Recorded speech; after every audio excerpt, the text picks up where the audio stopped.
So I'm going to explain something that I'm still not 100% sure, but I'm pretty sure that that's how it works, which is a confusion that I had last time on the last stream. Then after I explain this, I'm going to look into one example at a time because I think that it's going to be easier because it's not going to be very crowded with a bunch of code. And then I'm going to continue to mark which ones of these I'm going to create Anki cards from. Once I'm done with all of this, then and I have the Anki cards, then I'm probably gonna go back to the stuff that I was doing, which is probably gonna be to study VS Code source code and try to understand how they load the directory on the when they initialize the files here, how they show, to see how to fix the problem that I was having on Godot, which was a long time ago, but yeah.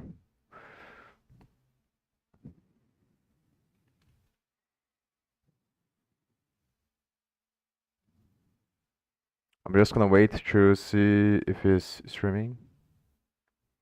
And I'm still not 100% sure about the thing, but the point of confusion that I had was at what point the choose complement implementation happens. And the choose complement implementation is just a way to represent negative numbers using binary.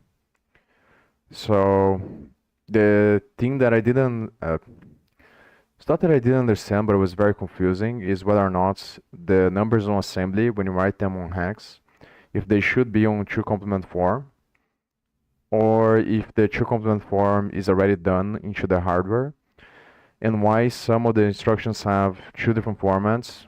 So multiplication and division have two different instructions, one for sign and one for unsigned, but adding and subtracting don't have that. And I think the thing that was confusing me was the video from Ben Eater. So I'm just gonna play this part here, and then I'm going to explain what I'm thinking right now, which might be wrong, but I'm pretty sure that's how it works now. But it's still kind of confusing. Two complement is a way of representing negative numbers in binary. And one of the really nice advantages of two So complement basically he's explaining the ALU, which is arithmetic logic unit, which is the hardware component that performs the addition and subtraction. So I watched a bunch of videos as well about multiplication and division, and it's basically going to be multiplication and division is basically the same thing as adding and subtracting, but the main difference is that you're going to rotate the number in different steps, and you're going to do some additional operations, but it's basically the core essence is the same. You're just analyzing two different binary numbers, and then you're getting the result based on which logic gate you use should get the results. Is that it represents the negative number. So it basically has this side here is going to be the bus, which is the wires that connect all the components on the hardware, on the CPU. And here there's a bunch of tri-state buffers, which are logic gates that allow you to, that works as a gate from the bus to the component you have. So that whatever happens inside of the component doesn't go to the bus if you don't want to. So only on the moments where the CPU is gonna send the control logic inputs, is gonna send the result of the whatever happened on the component to the bus, which is gonna affect the other parts of the CPU. That if you add it to a positive number, you get the right result. And so this type of addition will work if this number here is a 2's complement negative number. So if we're looking at our circuit here, we've got a, let's say in the example we saw before, we've got a 6 in our A register and a 2 in our B register. We have to first convert that 2 to a negative 2. So we've got to negate that and then add it, and then that'll give us our our 6 minus 2. Well, if you remember from the previous video, in order to negate a number or convert a number to its 2's complement negative, you have to invert all of the bits and then add 1 to the result. So here, basically that's the point of confusion, because he's talking about choose complements. And I believe that he's talking about subtraction. So this is going to do both addition and subtraction. So now he's explaining how the gate's going to work for subtraction. So he's talking about you're going to have to negate a number in order to put the number into choose complement form, and then add 1. And then he's going to explain how to do this. And so you think, well, okay, we could maybe add some inverters to these inputs here. Maybe that would work. But you don't always want to invert them. You just want to invert it when you want to subtract, and then you want to not invert when you're adding. So one way to do that not negate invert, but you know what I mean. With an XOR gate. And so an XOR gate, just as a reminder, has two inputs. We'll look at it more, but a two-input XOR gate has two inputs. And so we've got our A and a B input. And if an output is high whenever A or B is high, but not if both of them are. So it's an exclusive OR. So it's A or B, but not both. So that's fine. But what's interesting about this is if you look at the condition where A is 0, if we just look at that, you'll see that the output is whatever B is. And then in the case where A is 1, the output is always the opposite of B. So what we can do is we can use the XOR as kind of a conditional inverter. So in other words, it'll invert B, but only when A is on. If A is off, then it doesn't invert B. So we can kind of take advantage of that and use a bunch of XOR gates here. And so if this second input, so you see all these second inputs are all tied together. If this second input is 0, so this is 0 right here, then whatever's on the B register is just going to be the same thing that's coming through the output here, right? Because if one input is 0, then the output is just whatever the other input is. So this is 0, no worries. Our B register is coming through. Our A register, of course, is just directly connected here. And so our output is going to be A plus B. But if we set this other thing to a 1, then if one input is a 1, then the output is going to be the opposite of the other input. And so what's going to happen here, if this is a 1, then we're going to negate, we're going to invert all of these things from the B register. So we're going to add what basically is the ones complement of the B register. Because if you invert every bit, you get the ones complement. So you get the ones complement of the B register plus the A register, and then we're going to get our output. But of course, if you look back at the previous video where we talked about ones complement and twos complement, remember ones complement doesn't quite give us the correct answer when we're trying to add a ones complement negative number to a positive number. So really what we want is twos complement. And the difference between ones complement and twos complement is 1, right? Because to get the twos complement, you take the ones complement, you invert everything, and then you add 1. So how can we add 1? Well, it just so happens that one of our 4-bit adder, our low order 4-bit adder has carry in. And if we set this carry in to 1, in other words, if we connect this like this, then this over here is now our subtract input because it inverts all of these, and it also puts a 1 into our carry in, which gets added as a 1 to the ones place of our addition. Because it's thinking, oh, I'm carrying a 1 from the previous digit, but there was no previous digit, so it's really just adding 1 to our whole thing. So with these XOR gates, we're inverting, and then with our carry in input, we're adding 1. So if we invert and add 1, then we're effectively taking the twos complement of this input. And if we're taking the twos complement, we're getting the negative version of that. So if we have if we have a 7 on our B register, we take the twos complement, we get a negative 7. And so if we have a negative 7 plus whatever we're doing here, then we're basically subtracting 7 from whatever's in the A register. And so this gives us, and this is effectively the circuit that we're going to use for this ALU, right? We've got our 8 bits of output going out onto our bus here. We've got the 8 bits coming from the A register. We've got the 8 bits down here coming from the B register. We've got our output here. We can control our output, and we have our sum. So if this is 0, we're adding. So basically what I got from this is that he's saying that he's going to use XOR gates in a carry 1 to perform the choose complement into the numbers to get the results of the operation, which I think is a subtraction. And this is the part that I was very confused by, because if you're putting the numbers into choose complement form on assembly, then wouldn't that mean that you're going to negate a negation? So like the number is already on choose complement form, so if the hardware is going to do the translation again, wouldn't that mean that you get the wrong result? That's the point of confusion that I had. But after clarifying a little bit, I think, and I'm still not 100% sure, but I'm kind of like, let's say like 90% sure that this is how it works. So on assembly, the numbers are going to be on choose complement form. So there's two things. One is when you're writing assembly yourself, or when you're looking at your assembly that is a result of the compiler from C++, the numbers are most likely going to be in decimal form, the numbers you see here. And then in some situations, there's going to be a command that has the equivalent hexadecimal for the decimal number. When you are analyzing the assembly from x86 DBG, from some response I got from a Discord server, you can change on the settings, but the default is going to be to show the numbers on their hex form. So in x64 DBG is going to be on hex, but usually it's going to be on decimal. So you're not going to have to think about this unless you want to write the numbers on decimal yourself, because on decimal, you're supposed to put the number on its choose complement form. So in this case, minus 85 here would be this value here. And the way you get this is just by like like what he says there.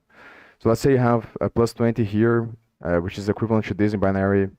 You're going to invert all the bits, which means you get this. And then you're going to add 1, which means you're going to get this. So this is another thing that I was confused by, but when you add on binary is slightly different than when you're adding on decimal, because 1 plus 1 here is going to be 2, but you're not going to write 1 here, because it's just going to carry to the other place.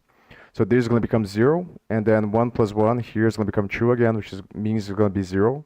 So that's why this is 1, because it carried over from the 2 previous squares. But basically, this would get you the choose complement representation of this number. So if you were not using choose complement representation, then obviously this would be a higher positive number. So it would be wrong.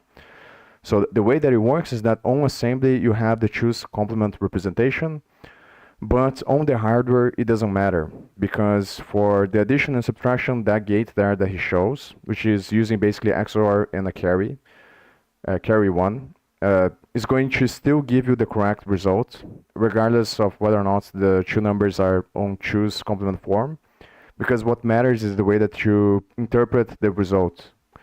So yeah, basically, long story short, you always assume that when you're looking at hex on assembly, the numbers are going to be on choose complement form. The difference is when you're using instructions that are going to differentiate both of them.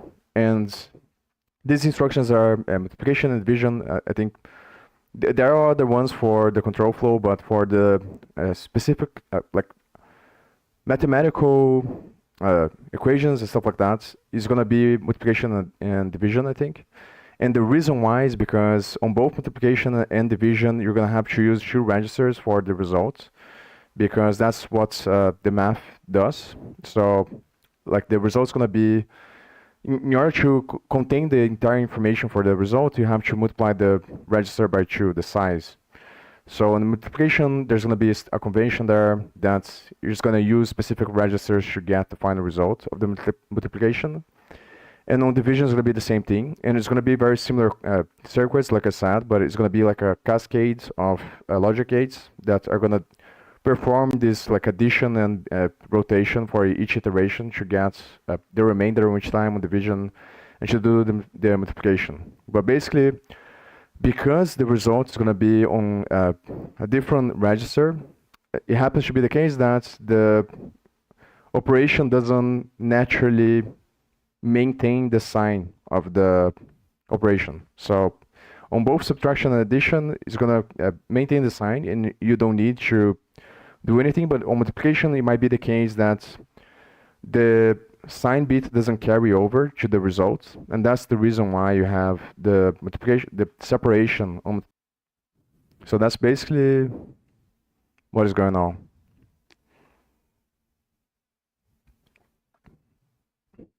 So you said that, and now it's reconnected. I said the OBS disconnected, but it seems that's reconnected now. Yeah, but I think that that's the conclusion that I got so far. So basically, when you're using assembly and you see hex, assume that the hex is on choose complement form. And the magnitude of the number, like in order for you to be able to check the magnitude, I think you have to see the size. This is the part that is kind of confusing, because it's going to depend on the situation, I think. It's going to depend on the context and the way you use the number, because obviously the true complement form is going to depend on the magnitude of the number. So I think that this is something that I'm gonna be able to clarify only after like seeing a bunch of examples. But I think that the easiest way to do it is just to do. So I'm gonna put a timer here. It's just to put the hex on the calculator and then just see. So Windows calculator has a programmer. Then you can put the number, the hex here, and see the value. Yeah, so in this case, I think it's not showing. Either it's not showing. I didn't use the age. So age, I assume that's gonna be to specify that it's hex. Not really sure. Probably, yeah, that's the case. So I think what is happening here is that it doesn't convert. So this would be if the number is positive, but it's not using the true complement. So I guess like in these situations, obviously what you can do is just implement the choose complement yourself, which is kind of annoying, because I haven't found a very good way to do this on the hex. On binary is obviously easy because you're just gonna negate, but what does it mean when you do hex? Kind of more confusing.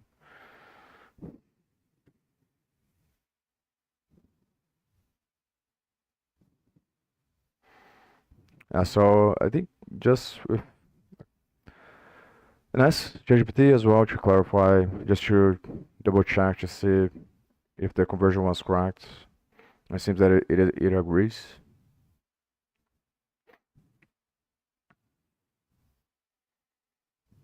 But this thing about the example is kind of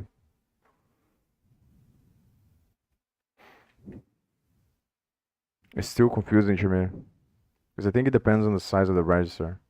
And the thing that is kind of hard to think about is like standards are an algorithm to manipulate the hex numbers on your mind because usually in bits it's gonna be easier to do the operations because it's like more similar to decimals, the way that you structure everything, but it's just a giant number, so that obviously that's why hex exists. But then when you're using hex, it's kind of confusing to implement yourself. So I'm not really sure how people usually do this, or maybe it's not that important and it's just more about figuring out the control flow and the addresses you just put on a calculator or something.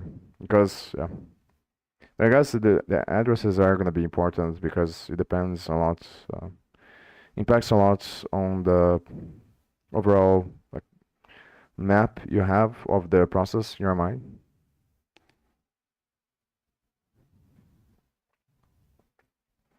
But I think when you're doing the assembly yourself, obviously you're going to use decimal because it's easier. And also the other important thing to remember is that when you're using the decimal to specify a size, it's not going to be like the unit, it's going to be byte, the unit. So when you see +8, for example, on the stack, RSP or ESP +8 is +8 bytes, which is a row. So in this situation here, oh yeah, I'm not putting main here. So he pushes the base pointer to the stack, then he pushes the ESP into EBP. So stack point ESP always points to the current to the top of the stack. So it's pushing the top of the stack to the base because it's setting up the stack frame. Then it's comparing this value, which is a local variable, which is size 8. I'm not really sure why it's 8 here though. It's a size 4 here as well. Because I'm not passing A to anything. That's kind of interesting. His size, I guess it's not size 8. It's gonna, I understand. So the value here is not the value of the variable, is the offset from the stack. This is the thing that I was asking for yesterday. So basically this is a way that the MSPC compiler uses to specify offsets on the base pointer. So it puts the value here, so 8 is going to be 8 bytes, which means it's just one row in the stack from the base pointer. Which in this case doesn't have anything, I think, because we're not calling the function. So it's just comparing that to 0, and then it's jumping shorts if it's lower or equal. So the comparison is going to set the 0 flag, I think. The comparison sets, I'm gonna ask ChatGPT, but I'm pretty sure that comparison, maybe, I think I have 4 other instructions here, the table. Yeah, I have for the conditional, for comparison. But I think it's gonna set the 0 flag if the result is, so I think it does a subtraction between the two numbers, and if result is 0, it's gonna set the ZF to 1. If the result is negative, it's gonna set the sign flag to 1, I think. And the jump lower or equal is probably a sign comparison. I have wrote here.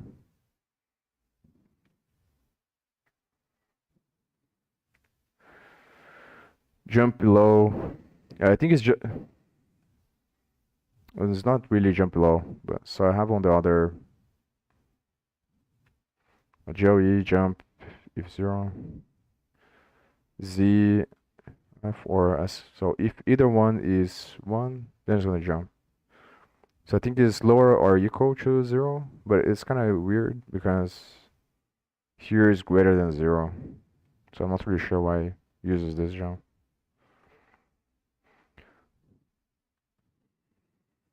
So it's seeing if the value of A is lower or equal to 0, I think.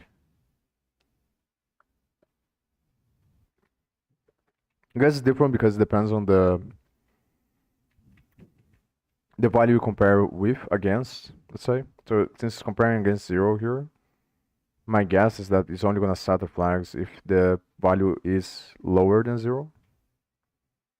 But that doesn't make sense because if it's 0, 0 minus 0 is going to be 0, obviously, so it's going to set C.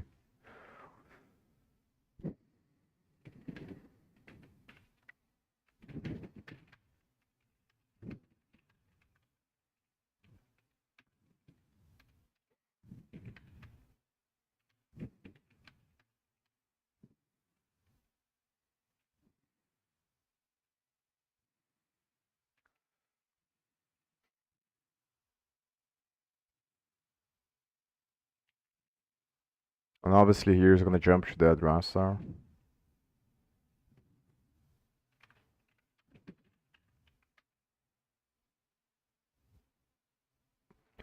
So if he jumps through here, oh, so he's jumping when the condition is not met. So I think that makes sense. Yeah, so basically if it's lower or equal to 0, then it jumps, which means that it didn't hit. So it makes sense because it's testing to see if it's greater than 0. So what I assume that is going to happen is that it's going to subtract this, whatever value is on the stack, from the offset of 8 from EBP. And the stack grows to lower addresses, so the +8 is going to be one below the base pointer, which is usually where parameters are, I think. So parameters you add, and local variables you decrease to put them. I think I wrote down this somewhere, but I forgot.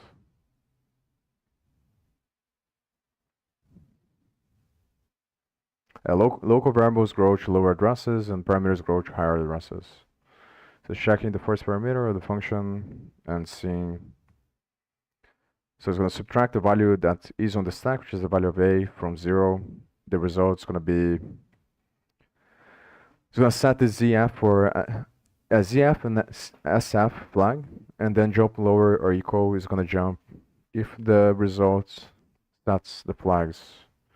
So if the value is 0 or if it's a negative number, it's going to set. If it's a negative number, it's going to set the SF flag to 1, which means it's going to jump because it is lower or equal.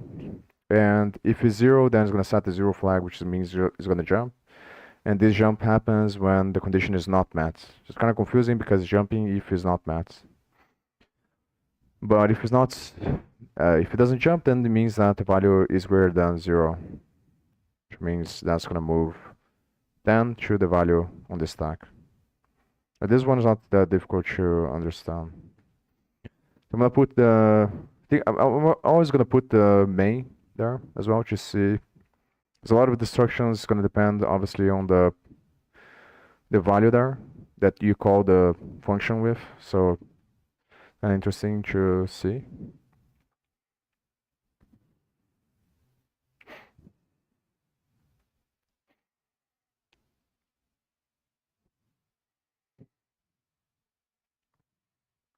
Yeah, I think I got it. So here's going to set up the stack frame to main, from main. Then he pushes 5 to the stack. And he calls the function. So 5 obviously is going to be the parameter. It's interesting actually that. So maybe this stuff here. Let me see the. Because when you push, as far as I understand, it should be on top of the. So it should grow. Since it grows to lower addresses, it's going to be to -8 from the offset from the base point. Yeah, from the base pointer, I think, and from the stack pointer because they're on the same place there. So like this EBP here is the previous ESP. So it pushes that value. Because I think this dynamic is the thing that creates a linked list between the stack frames. Is the beginning, because they're always updating the value of EBP in the starting of the function with the previous stack pointer, I think.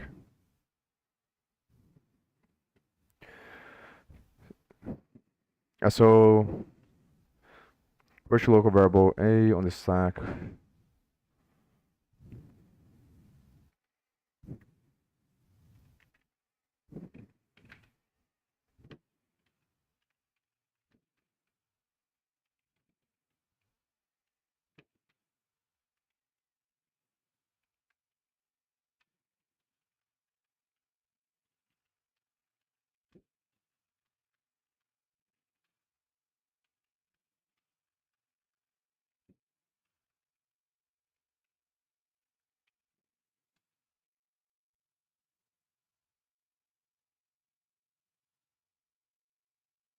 Virtual local variable. Hmm.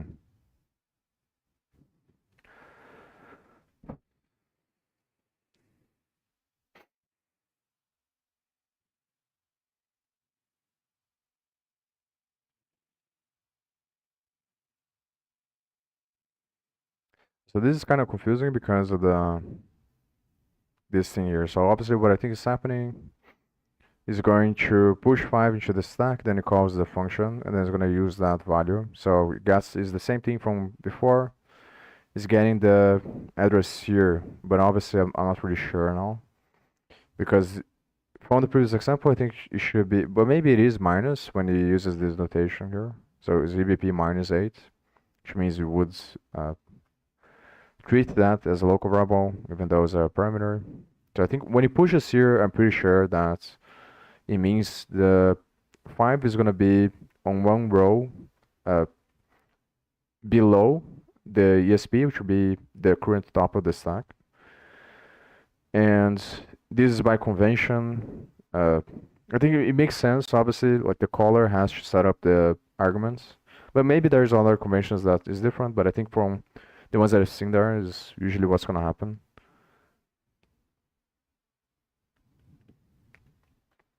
The function is the same. Then the caller is responsible for cleaning up the stack, and that's why it adds forward to the stack pointer here. It's gonna clean up the value that I pushed here. I think it's pushing because, so let me see. And then puts float here. See what happens.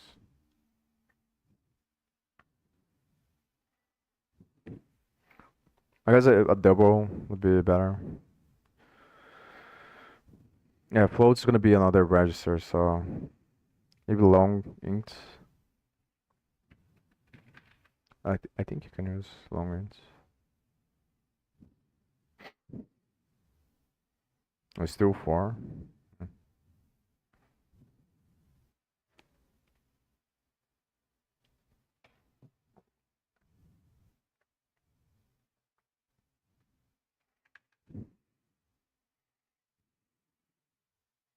So I guess it adds 4 just because. Oh, so it's adding 8 now.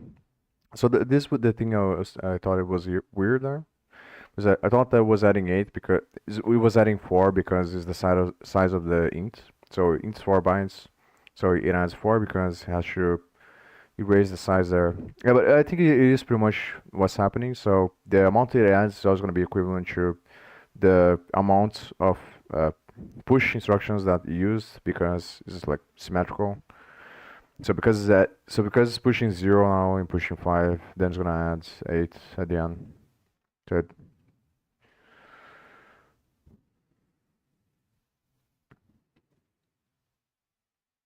but it's still kind of weird. So I think this is probably 32 bits.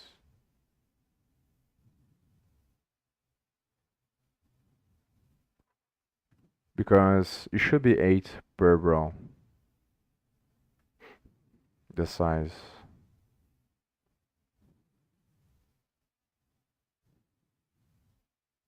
So I think this is the difference that from the last time that I was seeing from here, that here it adds 16. It might be because of that, because on here it's showing for 32 bits, and there it shows for. Oh, now it's using plus as well. That's interesting. And size is 8. Hmm.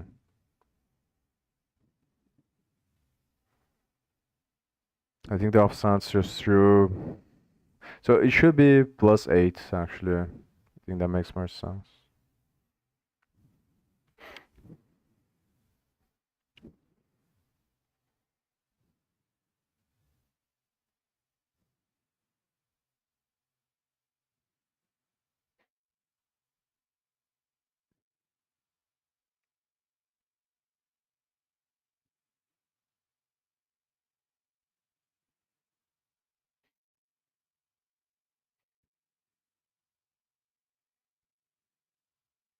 Yeah, so I think it is plus 8 if it doesn't say anything. And it's doing plus 4 there because of the size of the value. So now I'm not really sure. I'm gonna write. uh,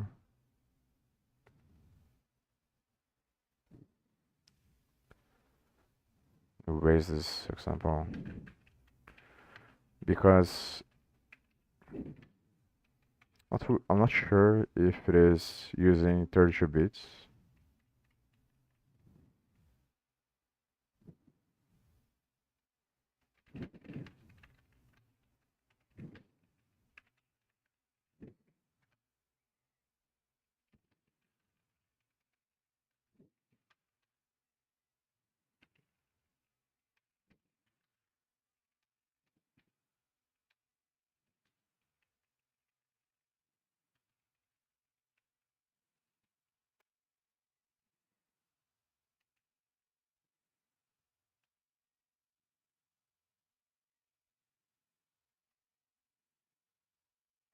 Yeah, the font should 32, so it is correct. Yeah, so that's the difference that. So yesterday, I remember I was kind of confused because the value of A there, I think, the value of A that I was seeing on Compiler Explorer was half the one that I was seeing on the final result here. And now I'm pretty sure, yeah, so here is 16 and there is 8, I think. Yeah, so that is pretty sure, I'm pretty sure that it is 8. So I think that's happening because here is compiling for 64 bits and there is compiling for 32. So I want to see.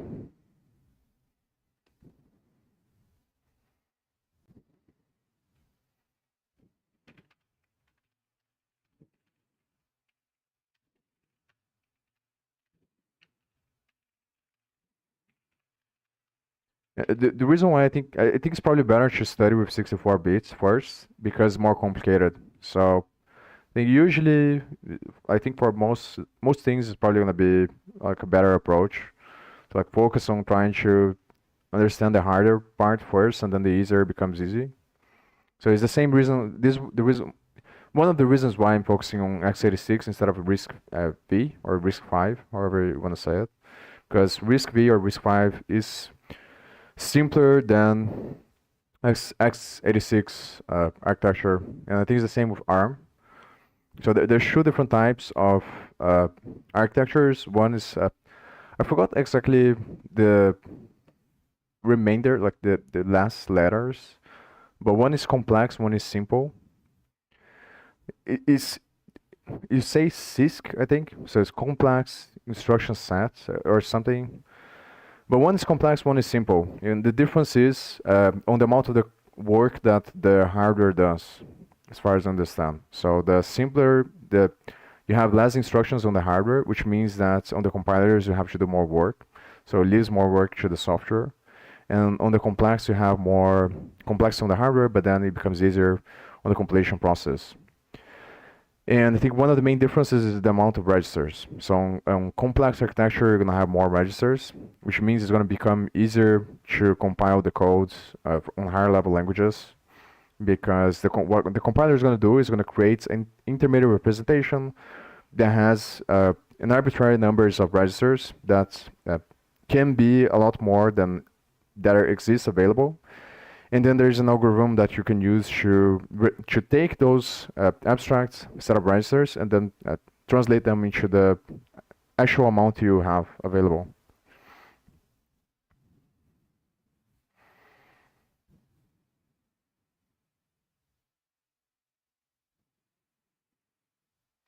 Oh, I think what's huh. Last time I was using these ones, I think,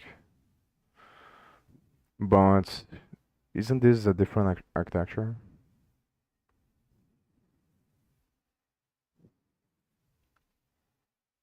The third should be, I think it's on the category there, you can see. Yeah, so 86, 64 for C-Lang, GCC.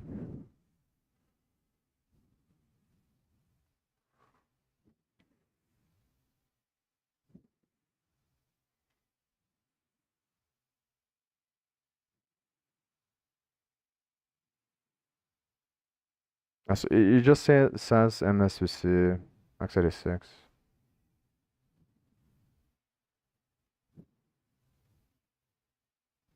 So I'm gonna change to this one to see or if it is different.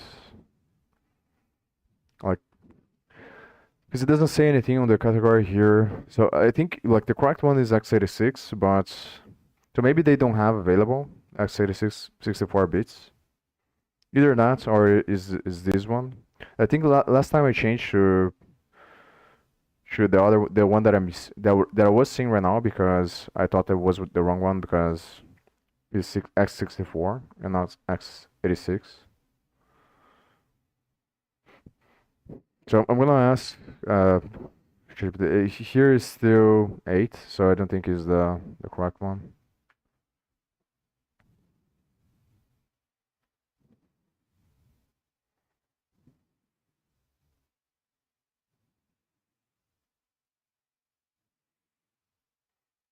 Oh, then the thing should be.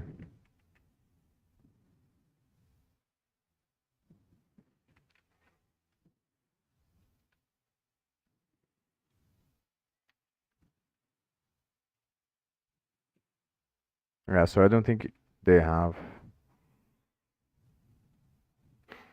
So maybe we should use Silang or some other compiler. I'm using the MSPC because that's the one that I'm compiling with on the VS Code. So I think it's better for comparing. But it looks like they don't have a 64 bit for. So I think I'm just gonna use Silang probably. Maybe just CC.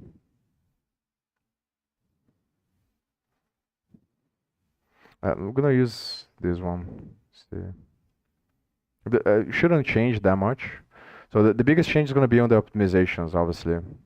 So yeah, I think one of the biggest changes is probably gonna be, I think the shadow store is only unique, like it's a unique thing from MSVC, but I'm not really sure if Clang or the other compilers have. And then obviously the conventions for calling functions are gonna change as well.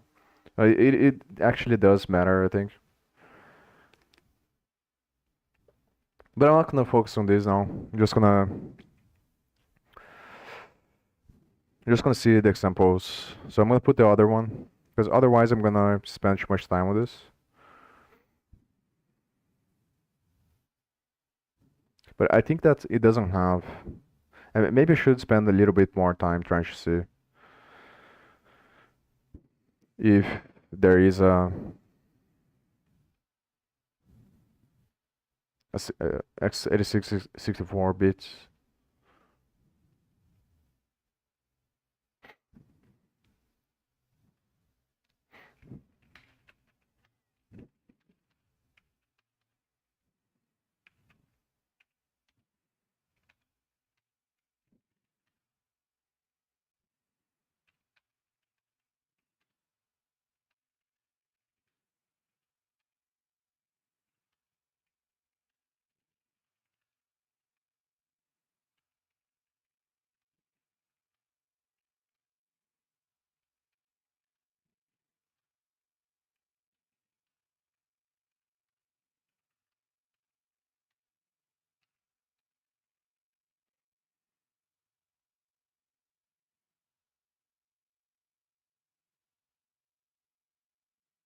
Oh, so x64 should be the. So I'm gonna use that one, and I'm gonna assume that it is, but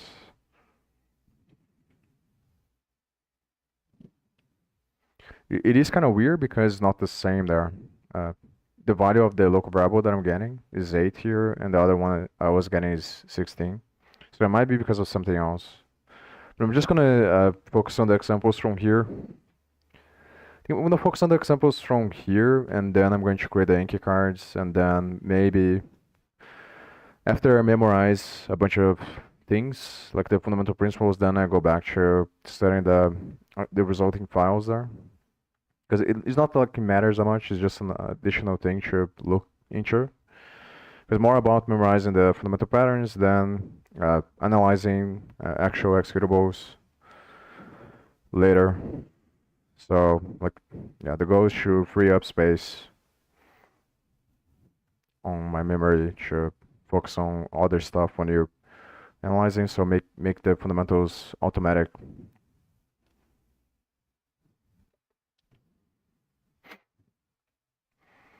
So it's interesting that here is different. So this time,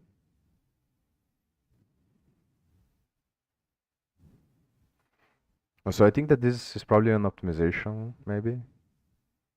So I think it's inlining this.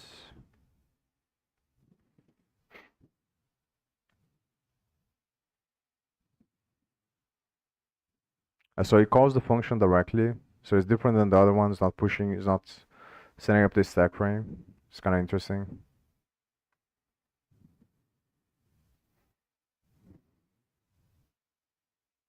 Hmm.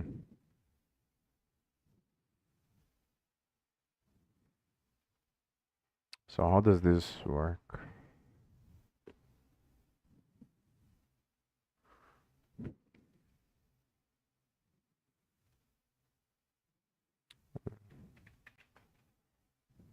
See this one.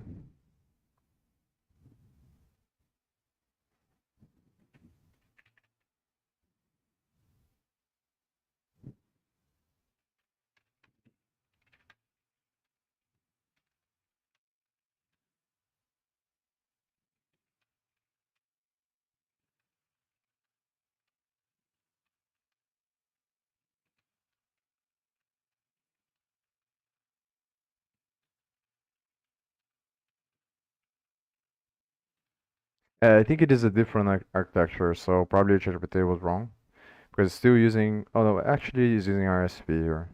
So maybe it is 64.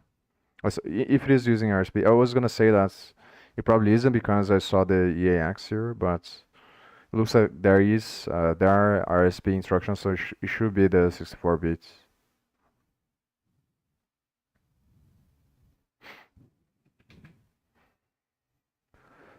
So, what I understand is happening here is that it's different than the other one, and the main here is just gonna call the function right away, so it's not gonna set up the stack, and then it's pushing the ECX, to the counter to as a parameter based on the top of the stack.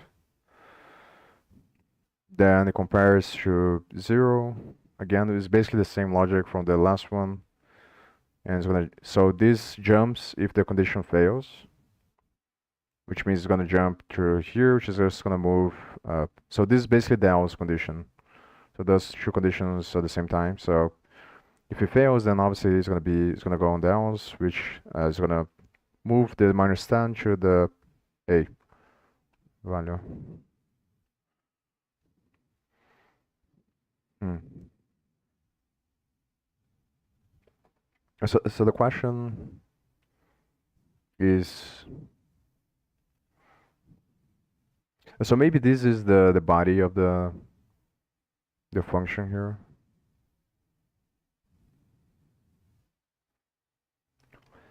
Because how are you gonna pass if you don't have a value? So yeah, I think this is the beginning, and then it calls the function, but it's just a different way that is structuring.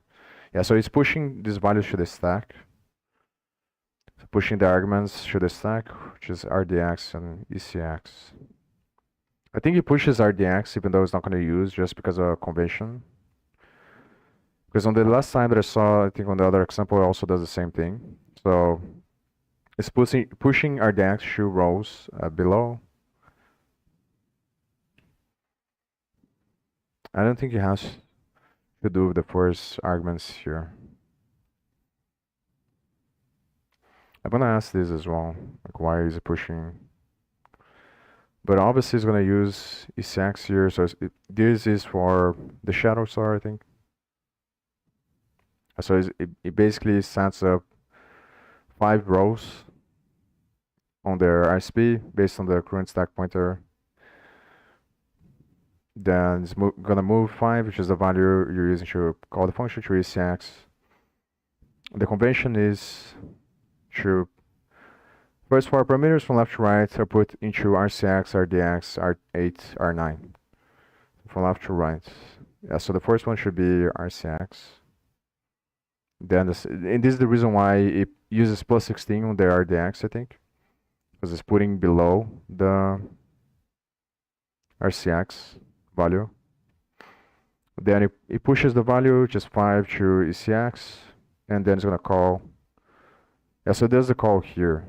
So I was reading it in the wrong way. It's because the name of the function is kind of confusing, but yeah. So it is basically. So the main difference is that it's not setting up the stack frame at the beginning. Just using this label here.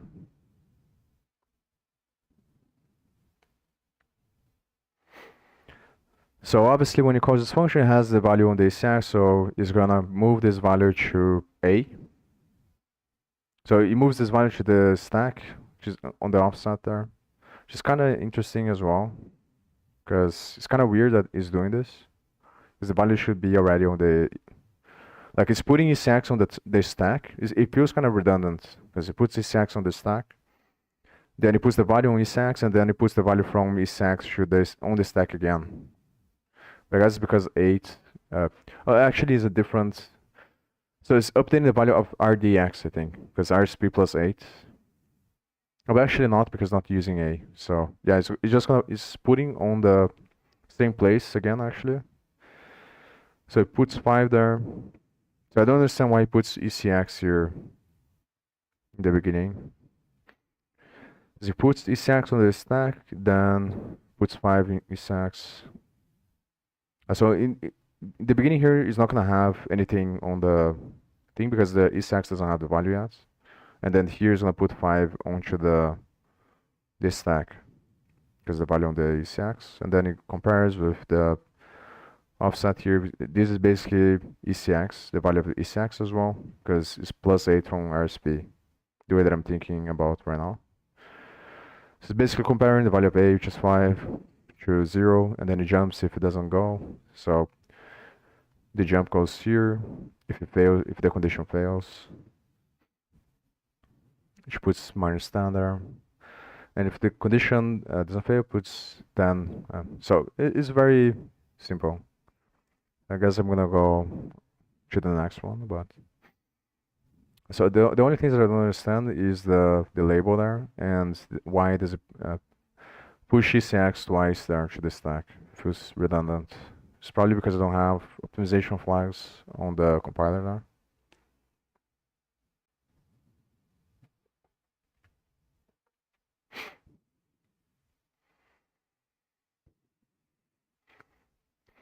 (64-bit code). The Microsoft x64 calling convention is different from the other x86 convention and does not require the use of RBP for the stack frame.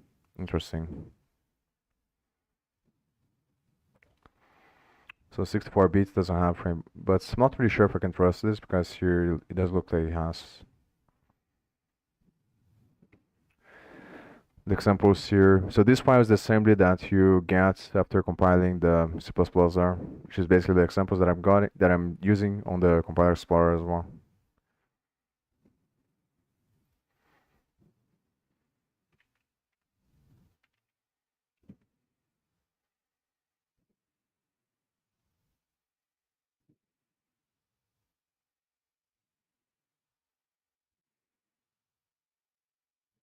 So I think it's probably this one, the example there. Maybe not. But it's probably this one. I'm not gonna focus on this one. It's more confusing.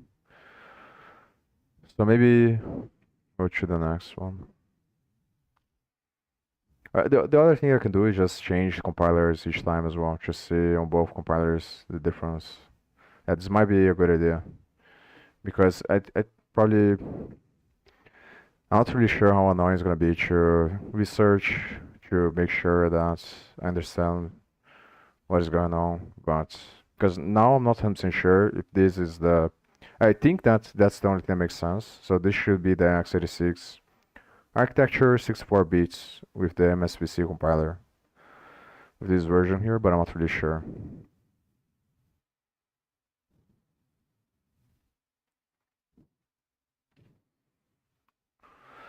So the other question I was gonna ask, yeah, but I think ChatGPT is not gonna be very good for asking the other question. I'm gonna go faster on the examples, and then I'm just gonna stop. So this one I kind of understand.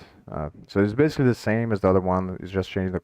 So the last thing that I'm gonna do is just look into the other compiler to see, and then I'm gonna move to the next one. And once I go through all of them, then I can go back and spend more time. So here it seems that he's using this sprocket as well, but now he's pushing, setting up the stack frame, then pushing, then calling. This one makes more sense on the value here. So it pushes, and then it's going to compare based on the offset here. So it's basically the same thing as the other one, but it's not using the ACX register to put the value of A. So I'm going to go to the next example.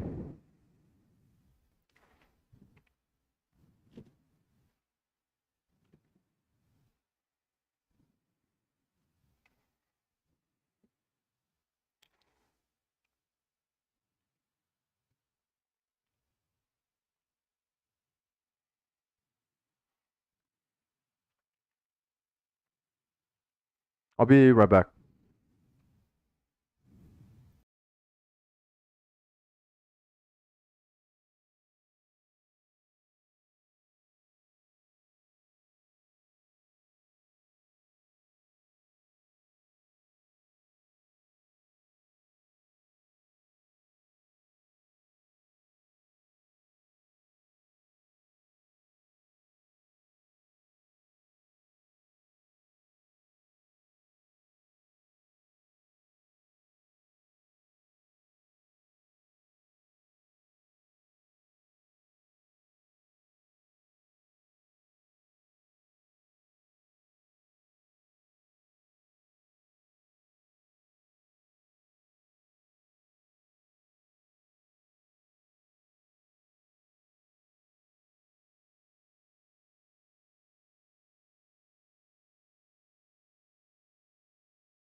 So same thing as the other one. So I guess I'm gonna ask ChatGPT there. So I wanna see this RDX.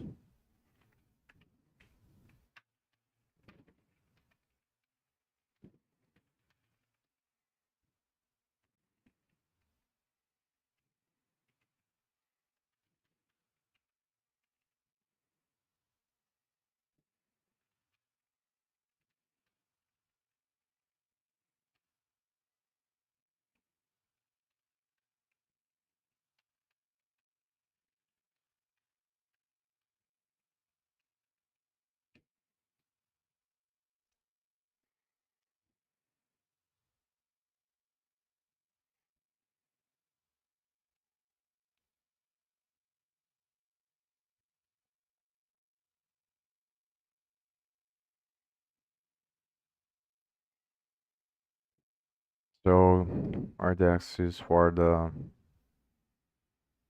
other parameter.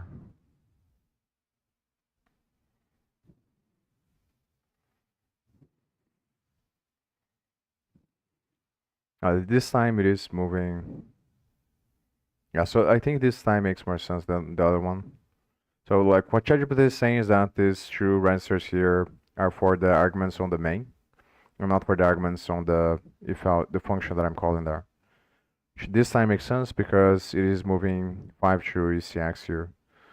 But the other one I'm not really sure if it does, but it doesn't matter that much. But here, again, I think is allocating 5 rows for the shadow store. Then it moves 5 to the ECX because the value there that it's going to use on the function.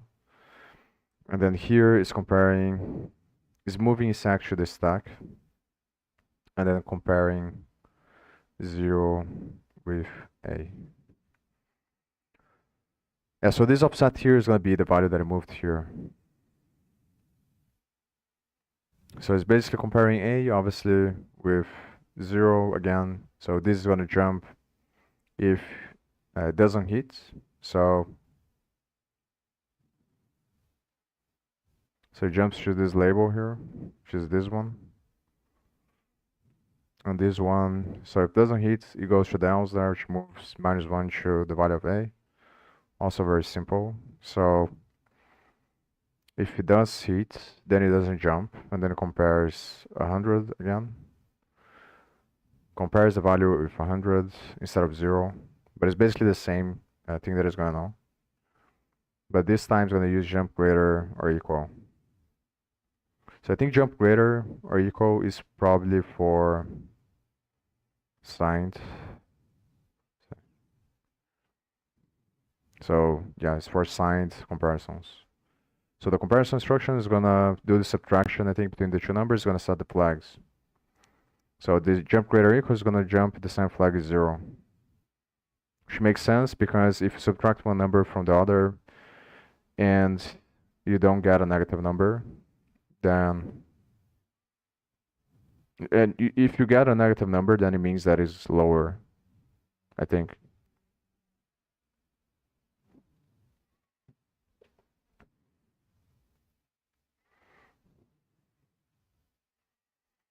So but if it's lower, it should set to 1, a sign flag, I think. So it doesn't make sense.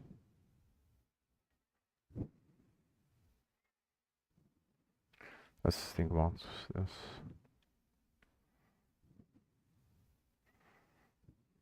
So it's gonna jump if SF is equal to 0. So here I think he's gonna subtract 5 from 100. He's gonna get a negative number, which should set the flag to 1, which means not gonna. Yeah, so when he sets the SF flag to 1, it doesn't jump, I think. So let's see this L4 here. It's moving 100 to. Yeah, so it doesn't jump, so it goes here, which moves the 100 to the value. Yeah, so this is checking. This is gonna jump if it doesn't, if the condition doesn't pass. Well, the condition should be lower. Yeah, I think it makes sense.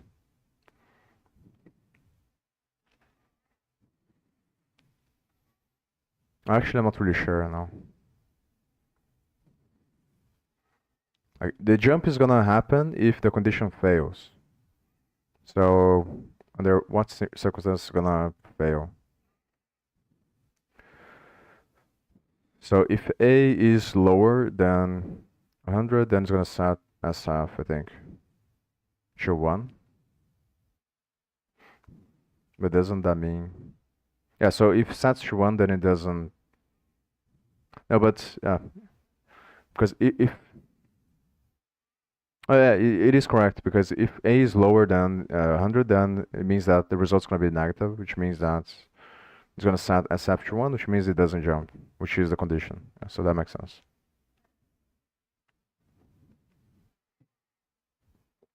So if the jump doesn't happen, pushes 50. It's kind of easy as well to understand. It's just the jumps that are very confusing. Jump greater or equal. So SF equals 0. Yeah, so this one I think is kind of easy.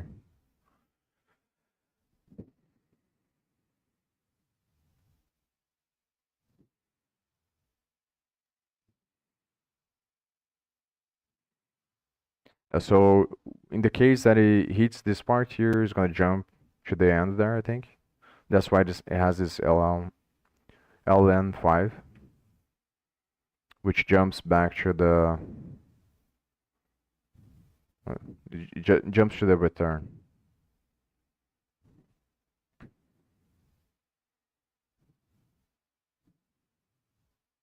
It is interesting that that's the only one that has the jump to the return, and the other ones don't. So I'm not really sure what is going on. Obviously, I assume that either way, I think this one jumps because it's going to return. But like the other one should return as well. So I'm not really sure why this is the only condition that has the jump here after. To this one.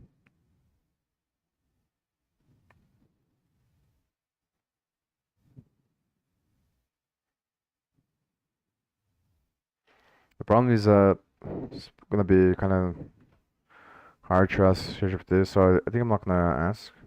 But I assume that all of them are gonna return, obviously. So all of them should go to the ln3 to return 0, because why?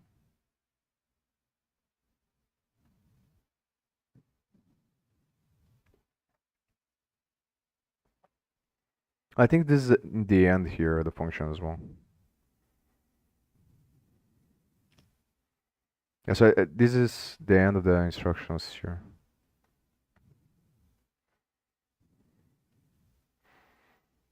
Oh, but then the question is like, what happens when you jump there? Because let's say you have this compares with 0, and this is gonna jump if it's lower or equal. There's the first comparison there. So this one is gonna jump if it fails.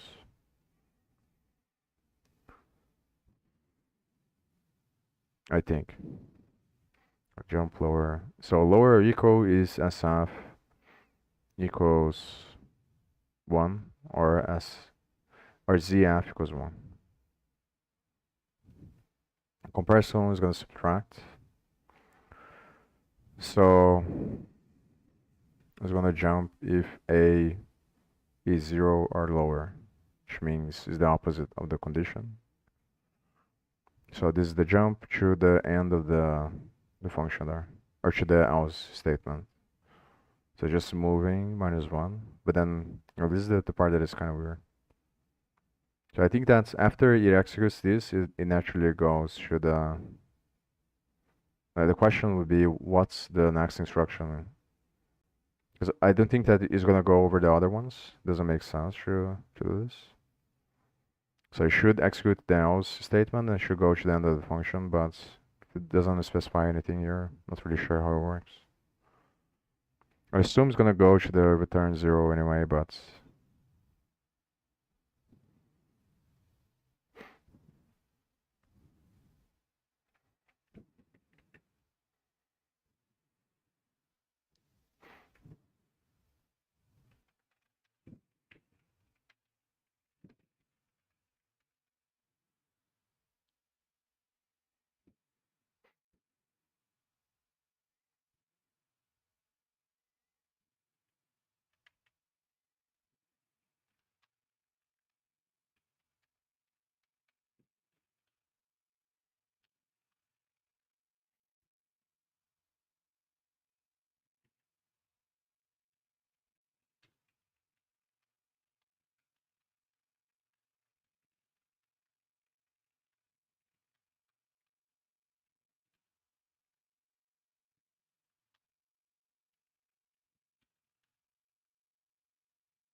So this is the part that is confusing me.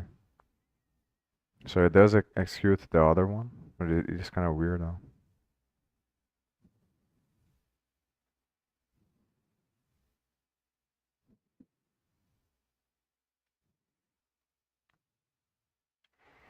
So basically what ChatGPT is saying is that when it jumps, it's just gonna continue the execution from wherever it jumped, but it is kind of weird. So here it's gonna basically do the same thing, and then it's gonna jump to the final address here, which is gonna return. So on the L2 condition, since the L2 is already in the bottom here, it's just gonna continue the execution from the label. But the thing that is kind of confusing to me is that initially I thought that you would you wouldn't count the other jumps once you jump to the final location here. You wouldn't continue executing the other ones, but it looks like it does. So that's where you place the destination of the jump matters. Just something that you don't have to think about on C or C++. I guess it would be the equivalent of the square brackets here, I think. So it's just a minor detail. It's basically saying that it's organizing the destination of the jumps in a way that all the jumps are gonna go to the end of the function there after they execute whatever condition you have. I'm just gonna move on to the next example. Probably should go faster to reach one.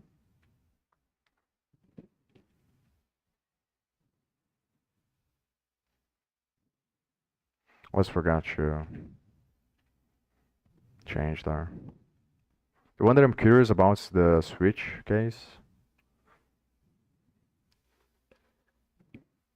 So I think for these comparisons, it's gonna be it doesn't really matter that much the examples that I get because it's more about memorizing what flags each instruction sets and then how those flags are gonna impact the different kinds of jumps.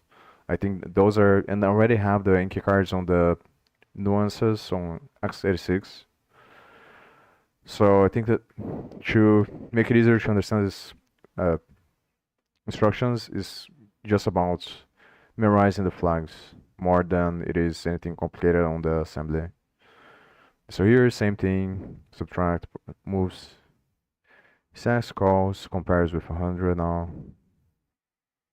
Then it jumps if it doesn't work here. So if it doesn't work, it means that the A is bigger. It's gonna set. I'm gonna ask again what flags, see, compare sets.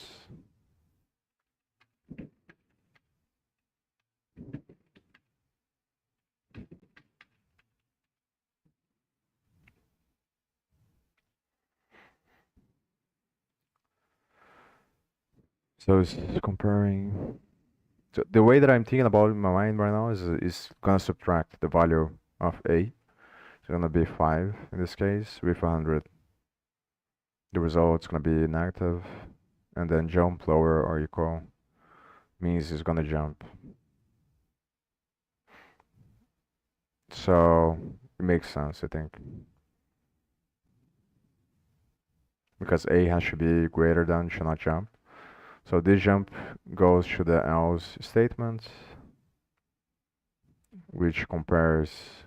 Let's go into the else if statement, which is gonna compare with 50, the value again, and then it's just gonna jump again. It's basically the same thing.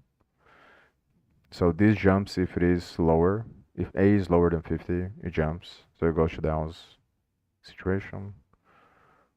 Then they move on the else 25, and on the other ones it just returns. So it's very similar to the other one. I'm just gonna move to the next example. This one's gonna be interesting because of the slightly different than the other ones.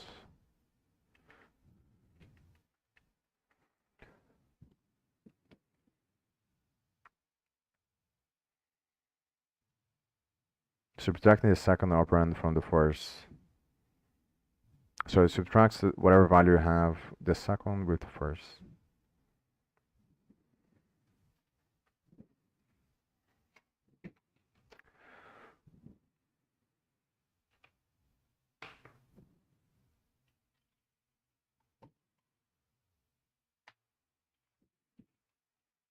I think that the most confusing parts and the hardest parts are the dealing with the hex numbers and the multiplication, division, and like operations that create large numbers, and also thinking about the conversions of types from higher level languages into the assembly, how they're gonna look like. I think those parts are probably the ones that are more confusing.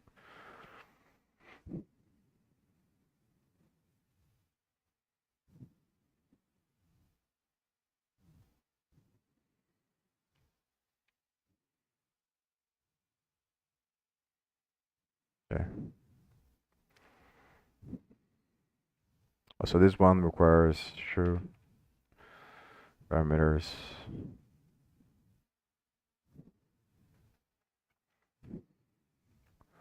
So again, setting up removing the arguments from the main, separating the shadow, and now uses the two registers, one for each argument. So it moves EDX first, so it goes from right to left. I think it does that because stack is going to be lasting first out. So it pushes the parameter it moves the second parameter to EDX, the first parameter to ECX, and then it calls the function. And here it's going to clean up, so it's going to zero the EAX register because it doesn't return anything. And then it cleans up the shadow store by adding 40 to RSP. So here it's basically setting up the stack, putting the parameters on the stack, and then now it has the two values. So A is going to be the first one, B is going to be the other one. So it's basically the same thing. But now it's using this is the same jump that I used before. So I'm gonna go over my mind this again. So it's gonna subtract 0 from A. So if the result's negative, it's gonna set SF to 1. If it's 0, it's gonna set ZF to 1. And in both of the situations, it's gonna jump.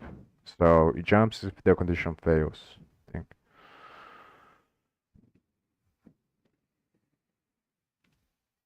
So the first jump is if the condition fails. And this is interesting because it's comparing only A here as jumping. So it is different than the other ones because now it's jumping the first time. So it's gonna compare from left to right. Yeah, like it makes sense, obviously, on higher level languages when you think about it. So the way that I always thought about is that if the first fail, then it's just gonna jump. It's not gonna go to the condition. So it makes sense that it's gonna compare and then jump. So I think this is the situation where it fails. So if it doesn't fail, then it compares the B, which is the same logic, and then it jumps to the other address. Yeah, so both the situations the same address because obviously if it fails, it's gonna go to the other condition. And the other condition is basically the same thing because it's the same situation, but it's a R instead of N.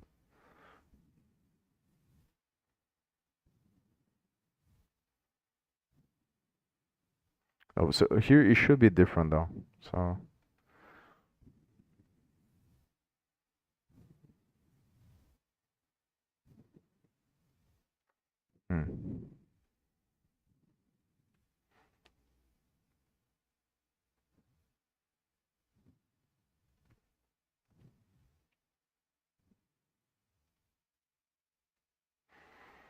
it is kind of interesting that like it seems that it is the same thing. So on both situations, it's jumping to the final thing if it fails. So like there isn't a difference between the using the or at the end if like it's testing the first argument first and then it jumps anyway.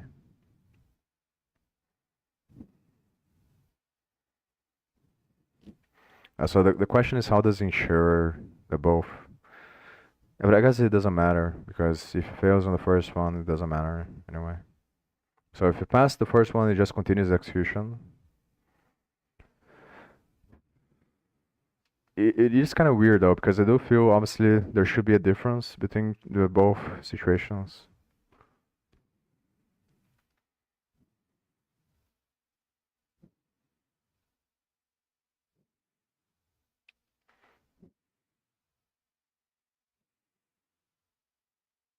But from the code, it doesn't look like it has.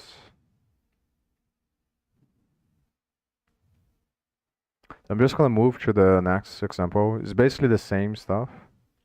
Just using the same kind of jump and the same kind of comparison, it's just changing the order. And then it sets the labels.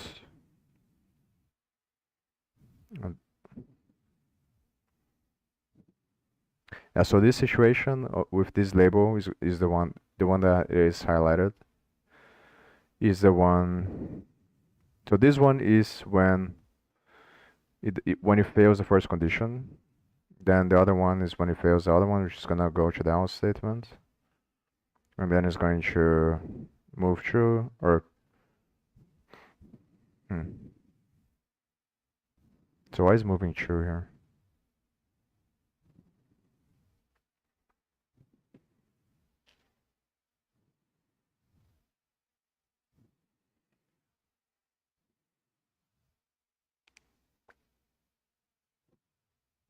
Oh, this jump is different as well.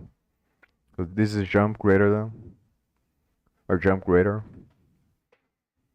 So ZF equals 0 and SF equals 0.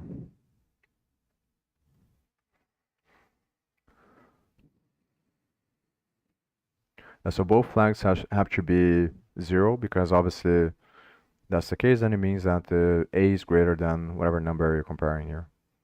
So the first argument, which is 8 on the stack, which is C, that should be greater than 0. So this is gonna jump if A is greater than 0, which means it's gonna go here. So this should be the condition where it was successful here. So what if, so I guess that's the difference. So here jumps to the other address. Yeah, I think that this is the difference between both comparisons there.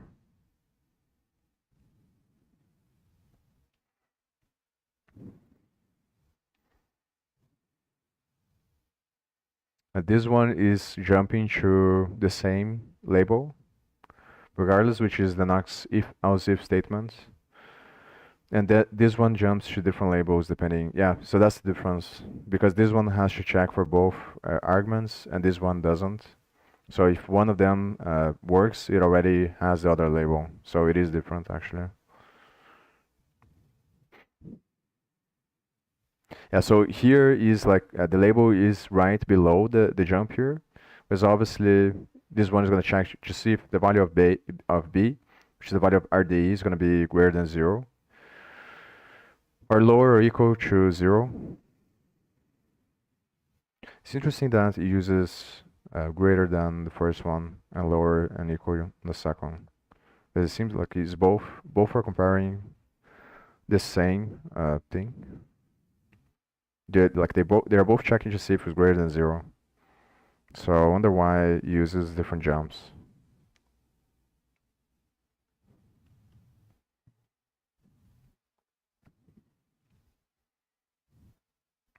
So if B is greater than 0, this is not gonna set the ZF flag or the SF flag. So they're both gonna be 0, which means it's not gonna jump. It means it's gonna execute whatever happens after. So if it is false, then it means that the value of B, which is RDI, the value that was on RDI's register, is gonna be negative. So it jumps, which means it goes to the else statement. If it goes here, it goes directly to the end here. Yeah, so I guess it's not that hard to. So there is the main difference between this and the other ones is that when you have the OR statement, you're gonna have two different jumps. And when you have the end statement, have the same jump because both conditions have to be correct to execute the jump.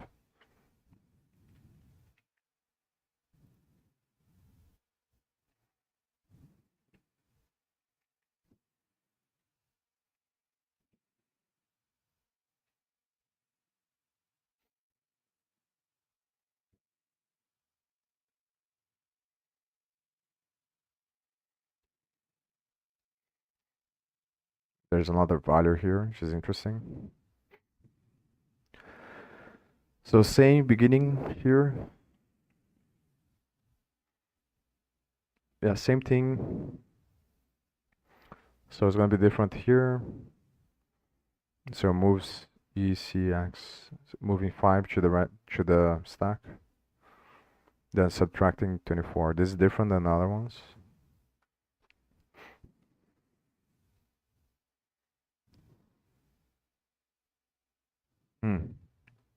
It's different because of the values there. So the 24 I assume is because there's 3 values here. So it's allocating values for local variables on the stack. Then it's gonna put compare 0 to 32. Interesting. So I think that this is RSP plus 32. I'm not really sure why it's using 32 now. I guess it is using 32 because it's minus 24. So this one moved the top of the stack 24 on like above, let's say. So plus 32 is going to be 8. So it's just getting the value. So this is equivalent to saying RSP plus 8. That's why it has 32 here because it's subtracting 24 here.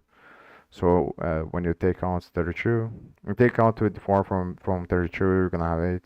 It's basically the same location, and it's using the same comparison. So this is gonna jump if a is lower than or equal to 0. Yeah, because we're gonna set either one of the flags if a is lower than or equal to 0, because it's using 0 here to compare the value on this stack, which is 5 from ECX. So if it doesn't jump, so if it does jump, it should be the first condition, which is 1.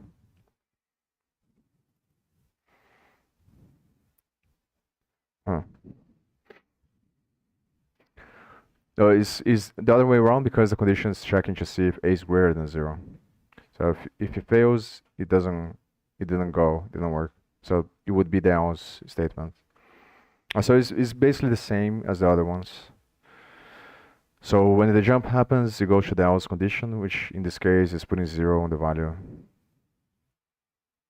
But it's interesting that it's using this TV65 here.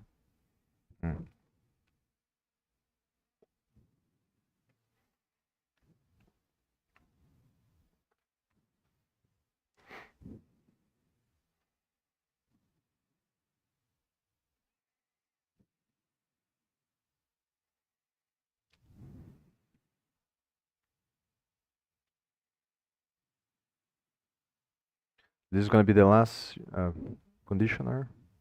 So I think it's using this just to make it easier to get the current value on the stack. So it is kind of weird that it sets up the, like, why does it subtract 24 from the stack pointer if it doesn't necessarily use that value? It seems that it's only using the current value of the RSP.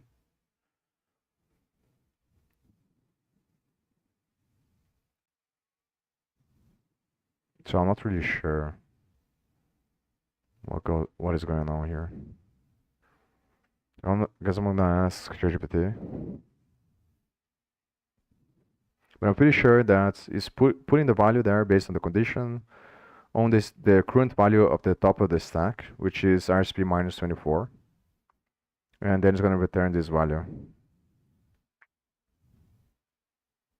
So it moves this value to EAX, which is the register that is used by convention to return values. and then it returns the function. So it cleans up the stack here.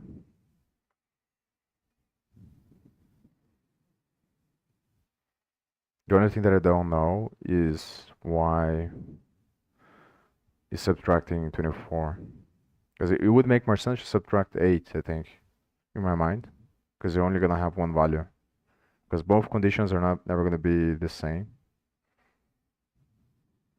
Like, yeah, it's either one or the other, so it would make more sense to allocate only one row for the...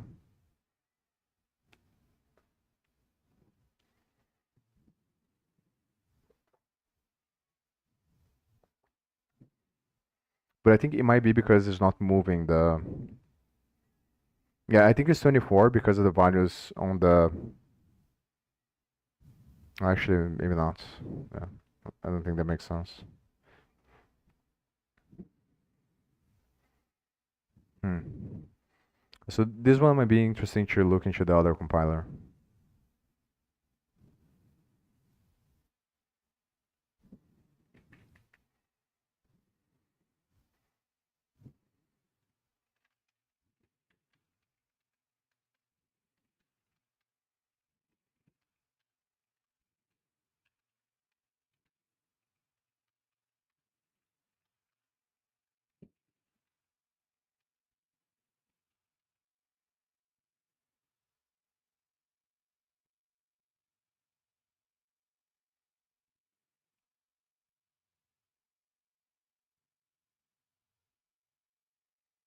So it's pushing, so starting up the stack frame, same thing, pushes 5. So here it has 8. So it's pushing its X here to this stack, which is also interesting. So it's pushing the register to this stack. And then it's comparing based on the base pointer. There's 8 offset from the base pointer, which would be the value of ECX, I think. Well, it has to be 5.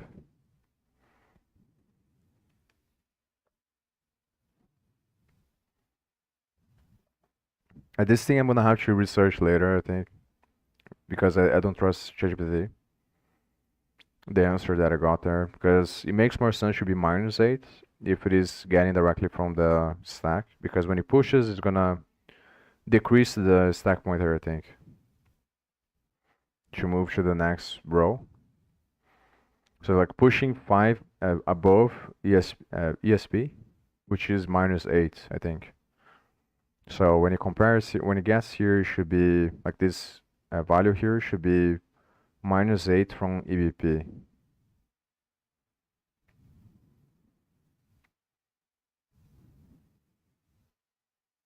And this is also weird because it's pushing ECX here, so I guess it's confusing because it's 32 bits, so it's gonna be 8 because it's true. So like since it's pushing ECX, it like adds 4, let's say, or subtracts 4 from the top of the stack. So this one subtracts 4 and this one subtracts 4, so the offset's gonna be 8, I think. So like this one would be the 5 value here on the stack, because that's where it is located based on the EBP.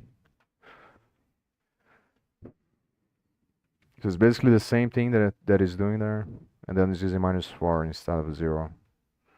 So -4 would be, so I guess the ECX is for the result, for the result of the ternary condition.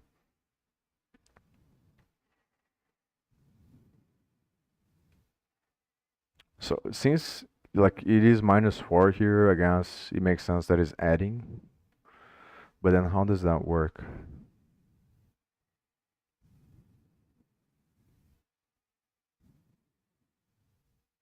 I guess it's because of ESP here.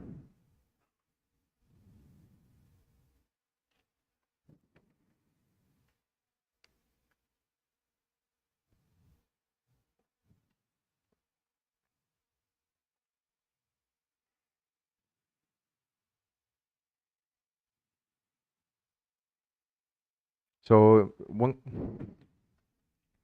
I think it doesn't make sense for ESP to move after, I think ESP only changes if you specify. So I think what it changes automatically is going to be the instruction pointer, which is our EIP or RIP. So instruction pointer moves regardless of what happens because it is the thing that has the instructions, the addresses of the instructions. But I think the stack pointer doesn't. So when it's pushing 5 there, I think when you push 5, it does change the stack pointer, probably. So maybe that's why, actually. Because when you push, it moves the stack pointer for...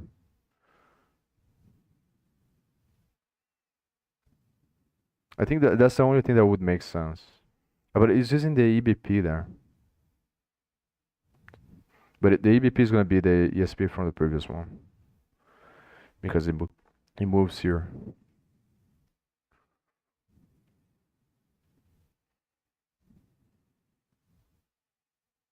So I'm going to ask this.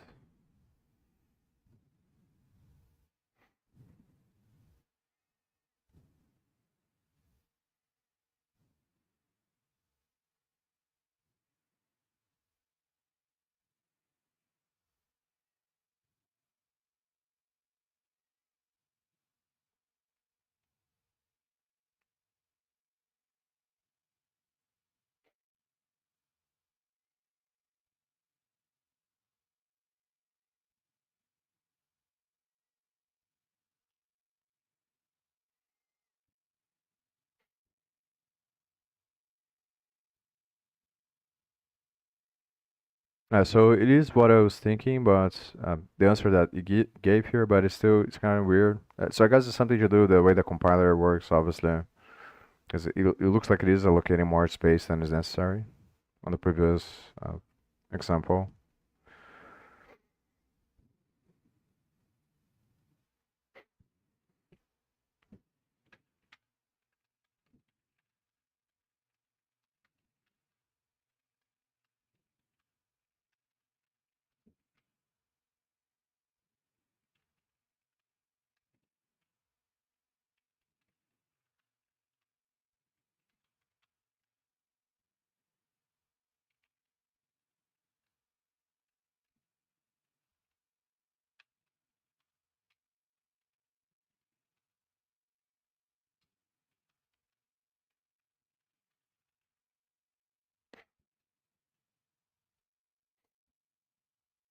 So when you push, it changes the value.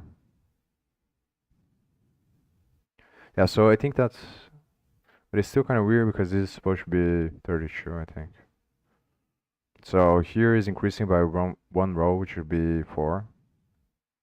Then it pushes the top of the stack to EVP, so EVP should be pointing to uh, one above this address here. When it does this, which is gonna be +8, so this should be like 2 addresses below. That's the thing that is kind of weird. I think it makes sense, should be 5, obviously. Should be correct. But I don't understand why.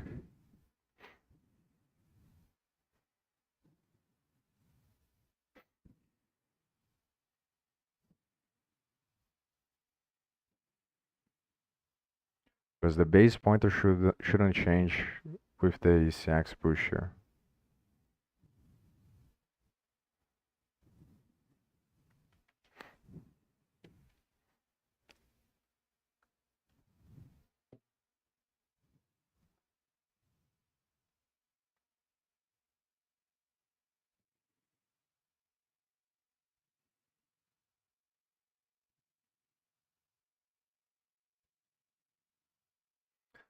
I'll be right back.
I think it makes sense.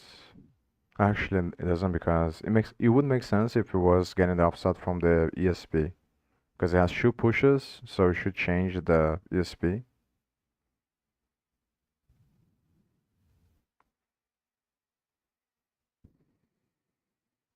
But the EBP should change only by one, I think, after the first push. Because here is also adding 4.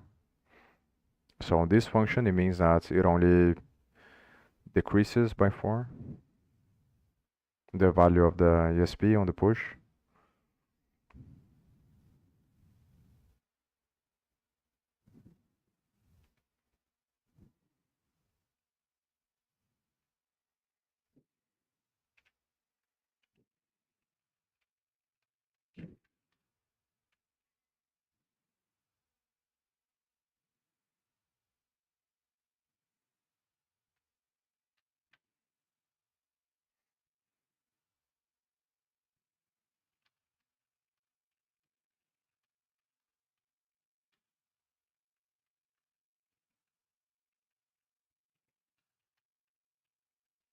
Let's see what ChatGPT says.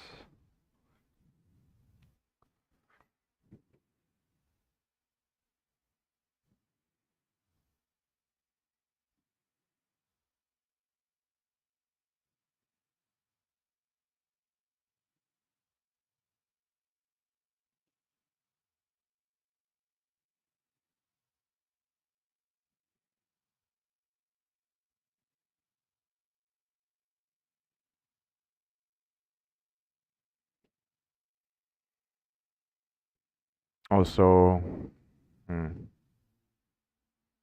so it's one row for the previous EVP. It's because of the stack frame. Yeah, so when you pushed, yeah, that's the, but it's, oh, it is because it pushes the EBP to this stack. Oh, here, I think. Yeah, it is kind of confusing, but I think I get it. Like, it's one additional row because of the old address, but still kind of confusing. So here it pushes EBP, which is the value of the old address, the old base pointer to the stack. Then it updates the base pointer with the current top of the stack. Like this is building the initial stack frame for the current function. Then on the other one, so when it pushes, it's going to move the ESP one row above. And then on this one, it's going to push the previous EBP to the stack, which is going to push the other. I think it increases the value of ESP. Yeah, so when you push ESP to EBP, you're going to put the base pointer. So like the previous row is going to be the address of the older function on the stack. So that's why it uses 8 there. So this, when it gets to here, the ESP is going to be on the new function. It's going to be one row above because of the ECX, which they're going to use for the result there. And the EBP is going to be on the base, which directly below we have the address of the previous function, which is the address that was pushed here.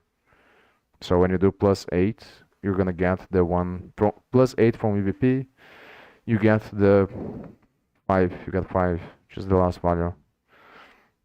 I think that yeah, that makes sense. And then you have -4 here because you're getting from above, which is the value of ECX here. So it's the first value on the current stack frame. So I think it makes a lot of sense for the local variables should be negative values and the parameters should be positive values. So I think whether or not something is positive or negative depends on the relationship between the stack frames. So it makes more sense for parameters should be positive values because they should be viewed as something that is owned by the current stack, because the current stack is the thing that is going to allow and this is the reason why scope works in the way it does, I think. Because like obviously you can have access from a closer scope, let's say, like a deeper inner scope doesn't have access to actually it's the other way around. Yeah, but it makes sense because of this dynamic of like the inner scope has access to the other one, the code, because the other one passes the information through the stack frame. But it's ultimately just conventions as well, obviously.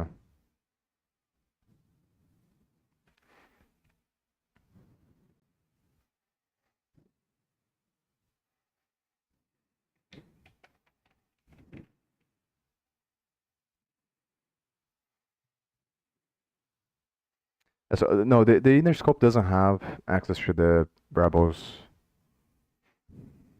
I guess it depends on the language. But what situation? It's kind of confusing me now. I think yeah, is the outer scope doesn't have access when you declare value from the inner scope. And I think it's just because of the stack frame, because realistically, there's nothing stopping you from getting access if you know the address. It's just a convention.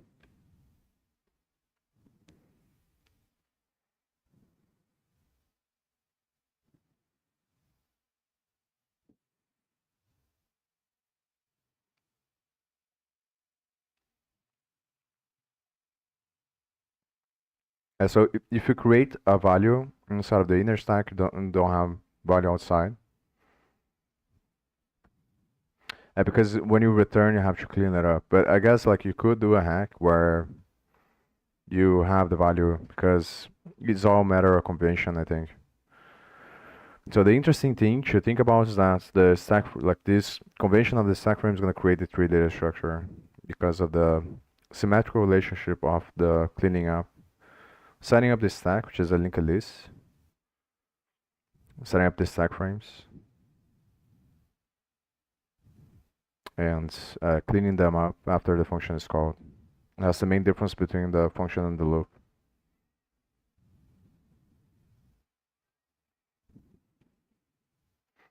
So I think I understand this now. Yeah. So the conclusion is plus 8 instead of plus 4 because the first value on the new frame is going to be like the value below the base. The directly below the base is the value of the address of the previous function. So the push 5 should be in an offset of 8 from the EBP. So this one is just getting the value of 5, just push here, comparison 0. So this would be the same as saying 5 minus 0. The result's positive, so it's not going to send the SF flag or ZF flag, which means it's not going to jump. So if it doesn't jump, it pushes 1 to the EBP, or to the minus 4, so ECX. This is interesting as well, actually. Because I think when it pushes ECX here, it doesn't work as a... So I'm gonna ask this, but I'm pretty sure it doesn't. But maybe it does, actually, otherwise why would it push there? I mean, maybe not, actually. I think it doesn't make sense to... So I'm thinking that like when you push the value of the register to the stack and later on you change the value on the same address, it's not going to change the value of ECX. I don't think that it works like that. So it is kind of weird that it's pushing ECX here, but I guess it's just because of convention, because the function has one argument, but it's kind of weird because it pushed the argument here to the stack as well. I guess yeah, but like if it's gonna use the offset from the base pointer, then why push ECX?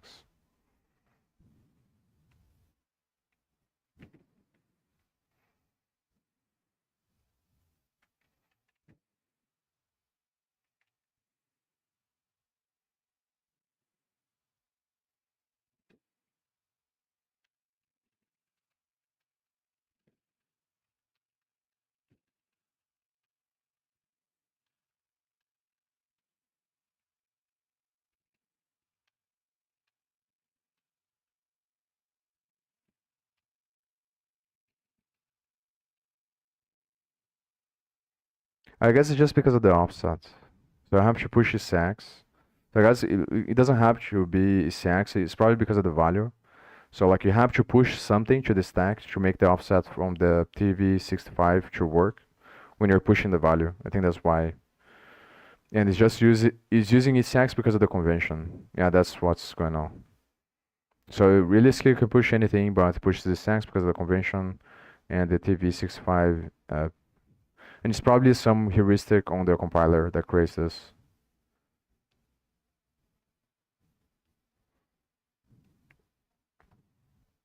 Yeah, so I kind of answered the question.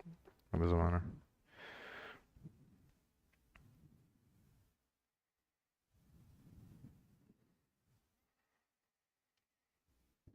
So here's the symmetry there. It's gonna here puts the value on the EAX with the return value, and then it's gonna move the current top of the stack to the base, and then it pops the base, which means it makes the current top of the stack point to the return address, which is the EBP, I think. And then when it returns, it just jumps to the address, which would be here.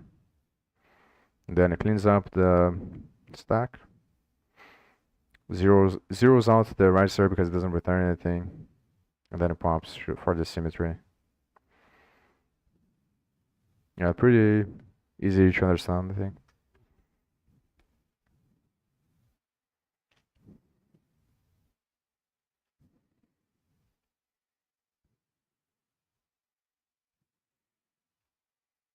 I'm gonna look into this example here, then I'm gonna stop streaming.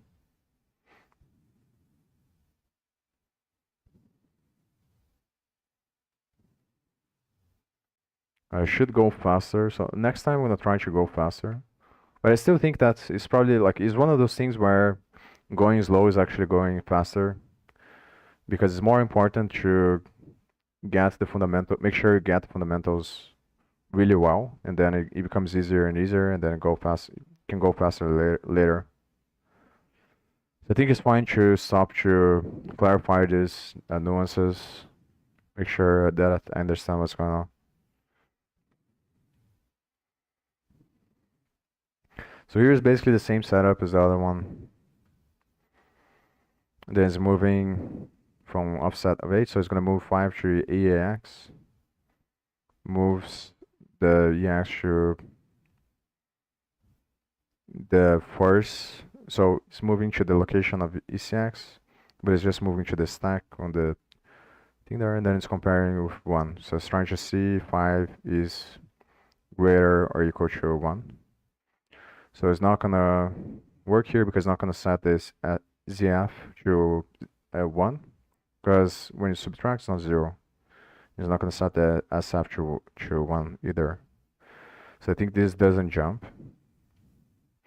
So let's see, jump equal. I don't have here. Oh no, it's here. So ZF equals 1. Yeah, so it's gonna jump. So it's not really equal is if the subtraction was 0. So if the 0 flag is set, it's gonna jump, which is not, I think, because the value is 5. Yeah, so this is the case there. It's basically checking the case. So I think it's not gonna jump because the CF is fine. After I select I think I'm gonna do like this. So after I select the examples, to put it on Linky, and then after I pass the examples on Linky, I'm gonna go over the examples on x64 DBG. Also, I figured out, I watched on video, and it looks like you can use an arrow there or something to get to the entry points of the function. I think like next time that I do this, I'm gonna have like when you get time to do this on x64, I'm gonna have to spend time like checking to see if that's the case or not. So when I load the example there, which is the executable that I built through here on x64 DBG, it stops here, and I think it's because of the preferences that I have here. But I only have this one marked, so this is the thing that I wasn't sure. But I think you can use this arrow here to run to your code. Yeah, so this one works, I think. So when you wanna get to the actual function, because before when you initialize the process, it's gonna have a bunch of other code that's going to be the operational system setting up everything to run the executable or to run your code. So it sends up the process information and uses the kernel structures that the operational system has. The kernel is the bridge between the operational system, between the user code and the hardware. So based on ChatGPT response, which I think is very likely to be correct, the difference between the OS and kernel is that the OS is just going to be the kernel, the graphical interface, and the system libraries. But the kernel is the main component of the operational system and is all the code that has the data structures that is going to manage the memory on the hardware. So before your code actually runs on when you're using x64 DBG, there's going to be a bunch of other stuff. So you can click the arrow here to go through your code, the beginning of your code.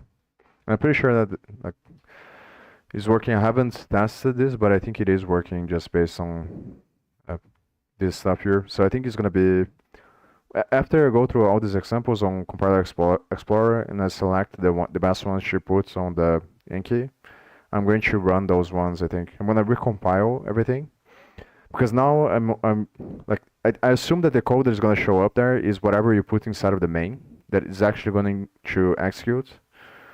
So I only put one example there. So I'm gonna call the examples that I actually think are interesting on the main. And then I'm gonna comment out the rest and then go over with x64 DBG.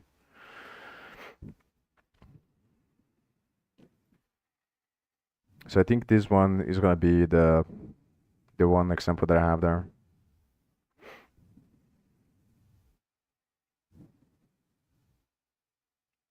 So whatever.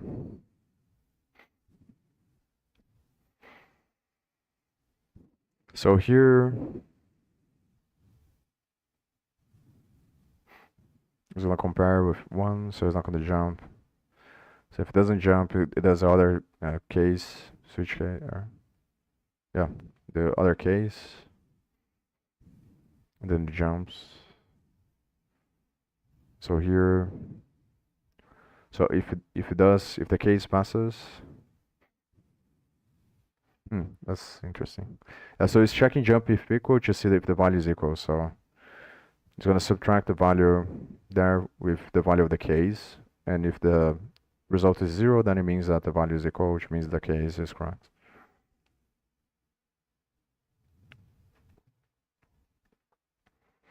And then if none of the jumps hit, it's gonna hit the default case. Just gonna push 0, and then it's gonna jump, or it's gonna execute the final thing there. Just cleaning up the stack. I saw it really easy to see this one as well. So I think all of this is probably not gonna be very difficult to understand. It's more about memorizing the flags and when each jump happens. I think that's when it comes to branching, that's what matters the most, is memorizing the flags that each instruction sets and which flags each jump depends on to happen. And then it's more about the examples on Enki I think are going to be good because it helps you when you're looking to assembly to have on the back of your mind what it would look like if the instructions were on a higher level language. So I think on that part it's going to help probably to have the examples on Enki. I think this is the last one that I'm going to do.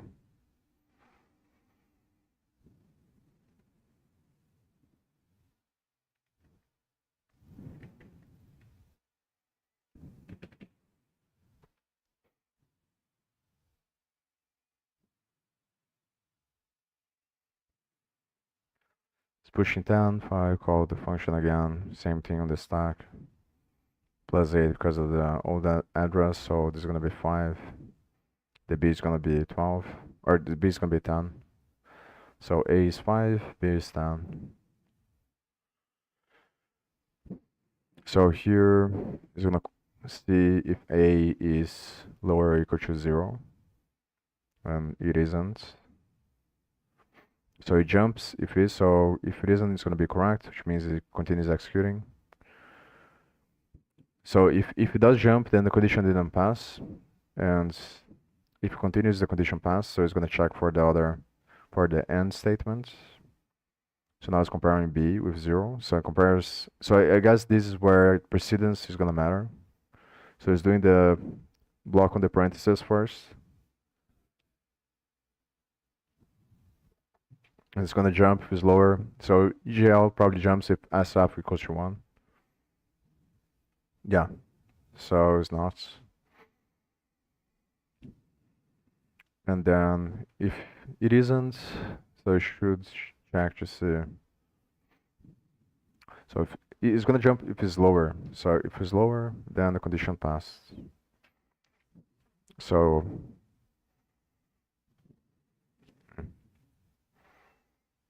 when I look into the case where the condition passed, I think it's gonna be this one.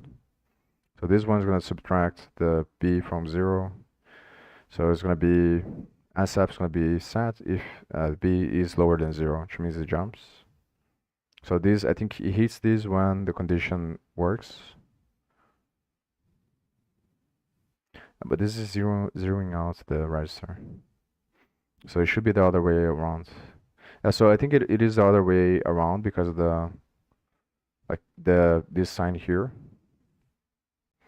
So it's not explicitly doing anything with the exclamation mark. It's just changing the jump. So it is jumping here if the condition is not met, it jumps because it's the other way around. So when the value of B is lower than 0, it's gonna jump. And when it jumps, it means it failed. So it's the opposite of the condition here. But it doesn't have anything with the exclamation mark, which is interesting.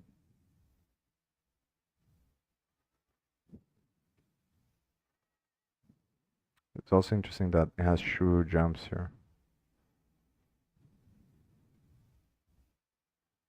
Not sure if I can remove this. So I'm not really sure why he has two different jumps here in a row. Obviously both of them are just gonna clean up the stack frame. So pop EBP and return to the other place. Then clean up the stack, clean up the EAX. Yeah, so I think the most interesting part of this example is that it doesn't explicitly say anything with the exclamation mark. It just is based on which jump he uses after the comparison. So just to make sure that I'm getting this right. So B minus 0. So if B is lower than 0, it's going to set the SF flag, which means it's going to jump.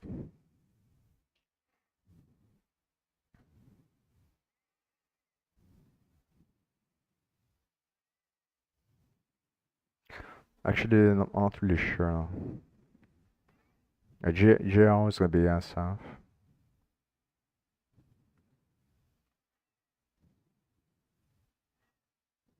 SF equals 1. So it should be 1, and it's going to jump. But it shouldn't jump if I should jump on the opposite.